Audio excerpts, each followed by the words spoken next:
Hi everyone, my name's Christine. This is my 7th video and I'm going to get right into it. If you're interested in the backstory of this situation, you can go to my 6th video, which I'll link in the show notes, and the first 2 minutes will catch you up.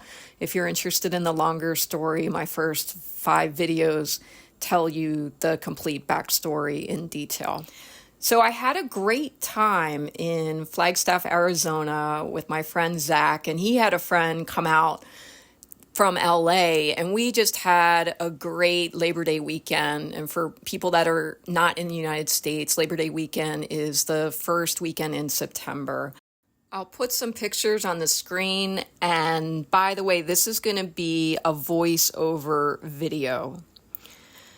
So after visiting with Zach and his friend, I got ready to do the drive from Flagstaff, Arizona to Albuquerque, New Mexico. Driving around the West was phenomenal. I loved these drives, and I'm a person that loves to drive, and the feelings that I was getting and just being out in the open road, and this was pre-COVID too, so things were just a little different and a little more free. I definitely felt like I was in 2 different realities driving from Flagstaff to Albuquerque. And there was no alcohol or drugs involved, nothing like that. And one reality was below the clouds. And then there were the clouds that separated the realities. And then the second reality was above the clouds, okay? And I'm trying to put this into terms that everyone can understand. It's very challenging to verbalize, but I am the pragmatist, so I'm trying to bring this down to earth. Now, both realities, to me, as I was driving, were equally beautiful.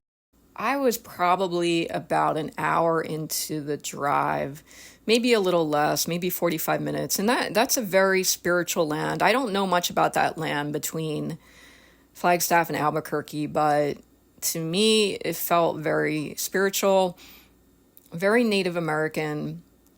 And there's a lot that I could say about Native Americans and what we've done to them, and how their spirituality and way of life has been stamped out. And I was just really, as I was driving, I was getting the feeling of the way of life before that happened. And as I was in this reality, and I would say this reality was above the clouds, okay? And I was just enjoying the ride when Mr. Catalyst came to me in spirit. And I was there and he was there, both in spirit, above the clouds.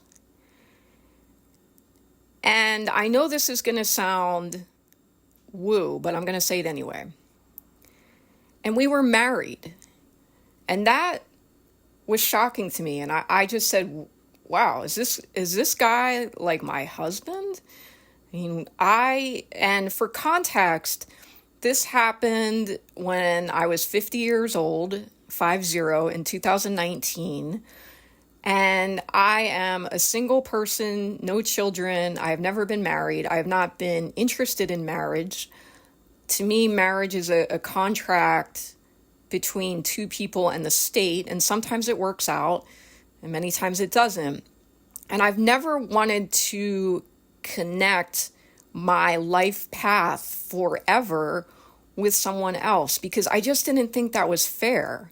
Because I knew that if I started going on a different path, spiritually speaking, I would have a very hard decision to make, because ostensibly marriage is forever. But if you outgrow someone or someone outgrows you, you're still supposed to stay married. So to me, I really looked at that and I said, I just don't think that this is a good idea for me. And I knew that early on from, I would say, age 10. And I'm not against marriage. I want to just say that right now. I think in some situations it works very well, but I also think that you have to be very careful. But this was not a marriage that was a contract between two people and the state. This was a spiritual marriage. And I felt connected to this person, not only spiritually, but potentially physically in this realm as well. So not only above the clouds, but also potentially below the clouds. And it made me want to meet up with him even more. Even today, I have to say that this is one of the most beautiful things that I have ever experienced in my entire life.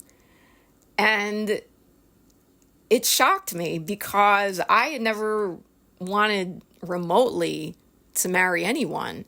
And then here's this guy that I haven't seen in 35 years. I'm 50 years old, and potentially, right, we might have this connection that seems to be, at least for me, up in this spiritual plane above the clouds. And I think it's important to say that, yes, I am a romantic, but I also am pragmatic. And so I understood, my brain was saying, hey, listen, don't get too far ahead of yourself, because you have no idea what it's going to be like when you meet up in person, because for sure we're going to meet up in person, right? We've discussed it via messaging several times. And I did kind of just put the pragmatic side out of my mind just for this drive. And I just enjoyed it. I enjoyed his presence. And for the first time in my entire life, I really felt connected on all levels to this person. I understand some people fantasize about things like this, but this was never really a fantasy of mine, although the connection on all levels certainly is and was something that I yearned for. And I think we all yearn for that in some way. I truly believe that humans are meant to pair bond. And so I thought potentially as I was driving that I might be pair bonded with this person. It was told to me as I was driving, this is your spiritual spouse. And it made sense to me since he's a male and I'm a female. And I did like that dynamic of connecting together, even though generally I'm same-sex attracted. This dynamic of actually being with a man who got me, understood me, and vice versa was very, very attractive to me, because I don't find that very often. So one of the things I saw when I was above the clouds, so to speak, was that as spiritual spouses, we had been through some very difficult situations and we had weathered the storm. Once again, this is above the clouds. This is not an everyday life.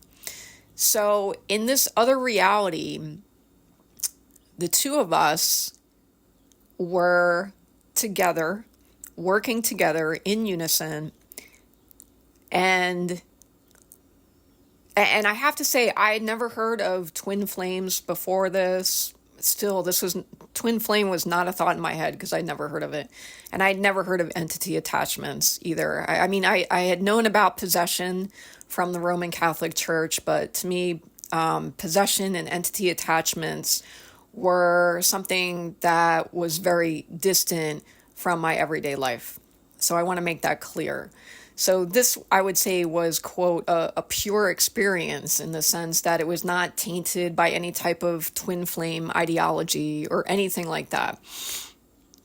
And what I saw was the two of us working together in unison, It was a very pure existence. That was the beautiful thing about it. It was a pure existence, or is a pure existence, but we had definitely weathered hardships both on our own and together as spiritual spouses.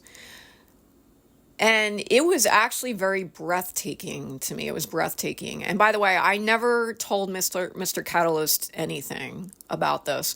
I never told him about the overwhelming majority of my metaphysical experiences because I just didn't think it was appropriate. And to this day, I'm really glad that I did not tell him. I just think I would have come off as very unusual, strange, and kind of wacky. And so I've kept all this to myself. And yet it stayed with me for these 5 years.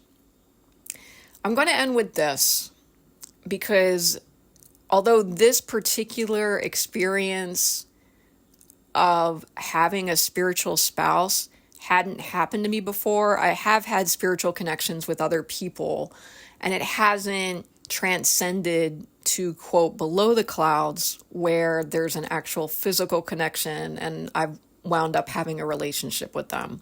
And I think that this is important for you, the listener and watcher. Sometimes these connections that are above the clouds are totally legitimate. There's no doubt about it, okay? And then you have the clouds, right? And I look at clouds, they're beautiful, but in another way, it's almost like interference. And then below the clouds, is the earth realm. Now, a lot of times what happens is when you're above the clouds and you have this connection, which I do believe that some of these connections, or a lot of them, are genuine, and you try to bring it down to everyday life, it just doesn't work. And there's a variety of reasons for that. And one of the reasons is it's very simple. You two might be on two different pathways. There might be active interference to keep you two apart. One or both of you may have entities or entity attachments. And so we really yearn for these connections on all levels. But then we hit the clouds, and if you ever flew before and you hit turbulence and you're going up, it's a little shaky, right? You got some turbulence there. And then once you get up over the clouds, it's smooth sailing.